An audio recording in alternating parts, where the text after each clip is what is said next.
Hey everybody, it is Melanie back with another Heavy Metallurgy review. This week I'm going to be reviewing the brand new Void Ceremony album, Threads of Unknowing, out on 20 Bucks Spin next week, April 14th.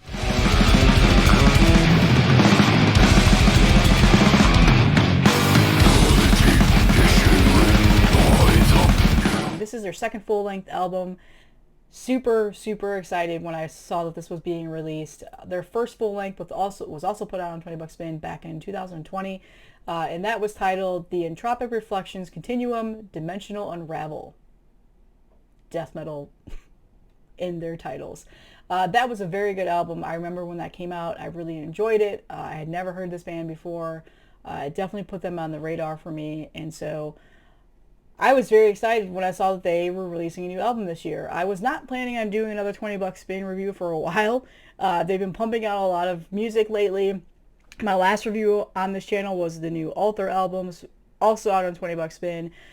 Shortly after I did that review, this was announced, and I was like, I have to listen to this. I have to review this because the single was released and it sounded incredible, and it's like I need to digest and decompress this album and talk about it. It's definitely one of those albums that I feel like it might be a mood album for some people. It might not be something they listen to daily, but for people like me, I definitely think this is going to be something I listen to quite often as soon as I receive my physical copy. So a little bit of a background on the band. The band is from California. It's a four-piece. The members of the band are also in several other bands. Some notable bands to call out are Stargazer, Mournful Congregation, Ascended Dead, Vrenth, Worm, and Cauldron Black Ram. So they're veterans in the underground scene in terms of death metal, and they are phenomenal musicians. I will call that out right now. This band is known for being a little bit more on the technical progressive side. They do have a little bit of that blackened death metal sound to it. However, on this record, I feel like I don't hear it as much as I did in their first. This record is definitely a progressive technical death metal record through and through.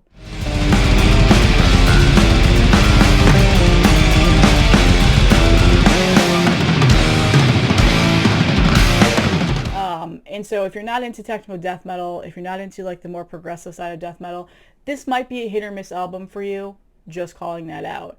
The one thing that I want to call out on this is that everything is so fluid. It is so well put together. Nothing is too chaotic. You can comprehend what is going on. It is not the stereotypical technical death metal record where it's like super noodly, just chaos, similar to Obscura from Gorguts. I feel like that's a very good explanation of it. It's not like that, but they definitely do have some Gorguts influential sounds within this record. So if you're a fan of Gorguts, you'll probably really enjoy this record. Exclude Obscura though. There's definitely a little bit of that kind of noodling on this record, but it's not chaotic in the sense of not being able to just digest it while you're listening to it.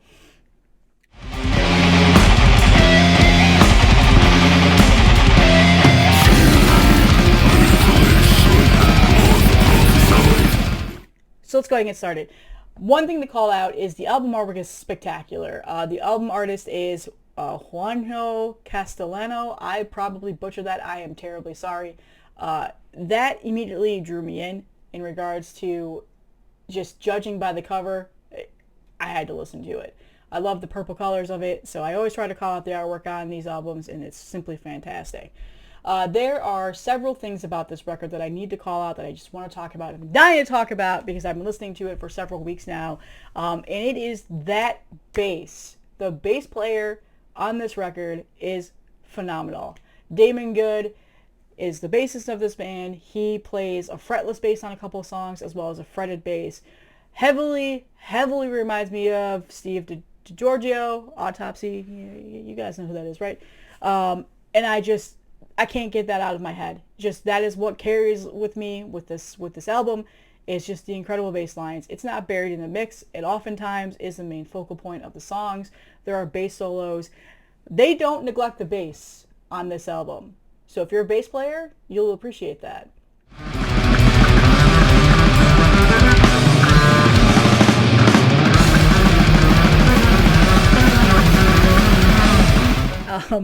He is also just in the way his bass lines are It's got that like jazz infusion element to it that reminds me of listening to a little bit more of a jazzier album. There's definitely those heavy jazz influences on this record, and that's a known thing from this band. If you're not familiar with their first album, you'll hear that across the board. They call it out in the PR press around this. 20 Buck Spin calls it out in their description of this album. They are considered basically a technical death metal like jazz quartet. It's very interesting. And that is immediately what drew me in with this record. What I absolutely loved about this record the most was those types of jazzy elements that I would hear within the song structures, within the bass lines, within the guitar, within the ambience in the background of the songs. As a person who just grew up on jazz music, is absolutely still listens to it daily, still collects it. That was the one thing that just really, really made me truly admire this record. In terms of the songs, it's a six-track album, 36 minutes long, so it's not too long. It's not a journey. It's not something you have to really dedicate a whole lot of time to. Sometimes technical death metal records can be that way. They can be an hour long. It can be kind of a tough listen. This goes by quickly to the point of where I've listened to it several times over and over again, and it has been a very nice listen. The first song, Threads of Unknowing, the Paradigm of Linearity. Man, these songs. Heavily jazz influence in here that I hear immediately. There's a great guitar solo. It's technical, it's proggy, but it's also the shortest song on the album. Every other song is between 6 minutes, and then the last song is 11 minutes. But it turns out the shortest song is probably one of my favorite songs on this album. There's just an amazing bass line in there, and it's a very good technical progressive death metal song.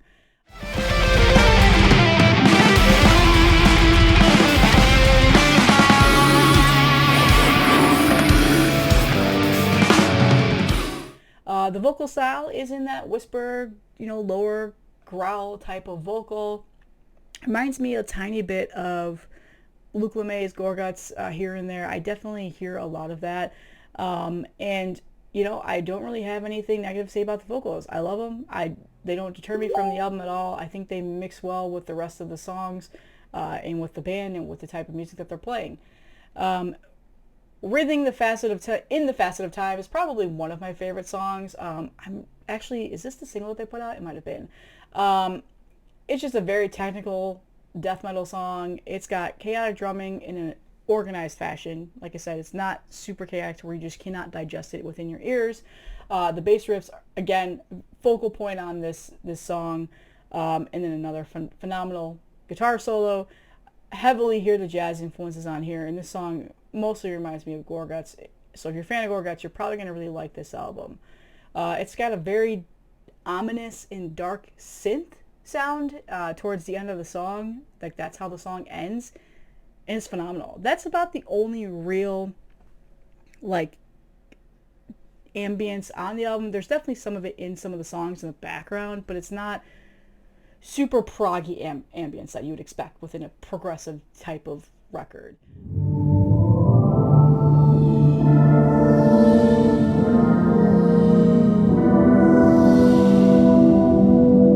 I don't hear a whole lot of computerized digitization or anything like that. Sometimes when there's technical death metal, you just hear the different types of plugins that they're using through their amps and stuff like that. I don't feel like there's a whole lot of that on there.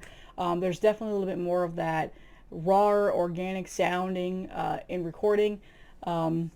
And again, I think that's what makes this easy to digest. Sometimes those technical death metal records, those proggy records, they get a little bit too digitized. Like, that tends to be the only thing that I hear, and it can drive me crazy. This album does not have that whatsoever. The one thing that I do want to call out, and this is more of a con for the album, something that bugged me just a tiny bit within the first times of listening to it, but it hasn't since. I think I just got used to it, was at times the production sounded a little bit off. Maybe not as blended well together. I'm not too sure if they meant to do that. Sometimes the vocals kind of get muddled a little bit.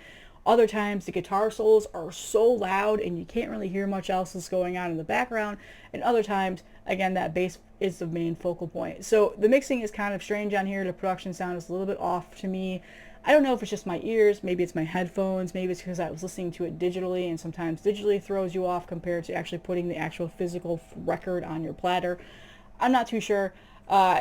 You might not hear that, but I just heard that a couple of times. Every once in a while, it was just something that was like, ooh, that sounds kind of strange. Maybe they could have mixed that a little bit better.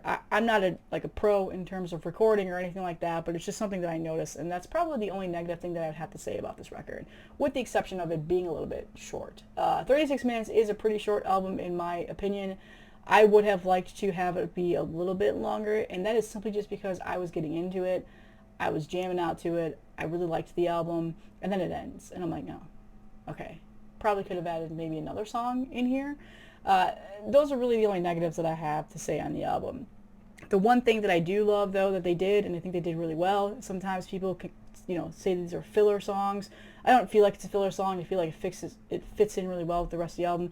Is At the Periphery of Human Realms. It's just an instrumental track. There's no vocals whatsoever. Uh, and it transitions into the final song. I think it fits well. I don't think it's misplaced whatsoever. I'm glad that they did something like that. Again, they're phenomenal musicians. They write great music. Add more of that, honestly. Make this an hour-long record. Add a couple instrumental tracks. That's pretty much my only my only thing that I wish would have been more of. Overall, I think it's a truly great album. I don't have a whole lot of negatives to say. It is very proggy sounding in regards to technical death metal, progressive technical death metal record. It's got those jazz elements that I absolutely love. The bass is my favorite thing about this record, hands down. Just incredible bassist, and I typically wish, some death metal records I listen to, they would emphasize the bass tracks more. This band definitely got that off, like that wish list is checked off in regards to death metal. As a whole, I would say if you're a fan of their last album, you'll enjoy this. I think this is miles better than their last album. Their demo that they released last year on 20 Buck Spin was a good indicator of what was yet to come, and I think that they've progressed quite a bit. I'm super excited to see what this band does in the future. If they continue on with this type of a technical realm, do they go a little bit more brutal within their sound? I think either way they can do it well, but as a whole, I think it's a great album, and if you like these little bit more of these proggier technical types of death metal records, I think you'll really enjoy this album. 20 Buck Spin is already killing it this year. A couple more shout outs. They released a new album by Command. I think that came out last week. It's a very fun bolt thrower type of record. Check that out. And the new Correlity record is out. If you're into the hardcore adjacent type of death metal, definitely check that out on Profound Lore. And yeah, that is all that I have today. Interested to know what you guys think about this record. If you've listened to it, and like I said, it comes out April 14th. Anxiously waiting for my vinyl record to get in. I can't wait to have it. And I will see you guys in the next one.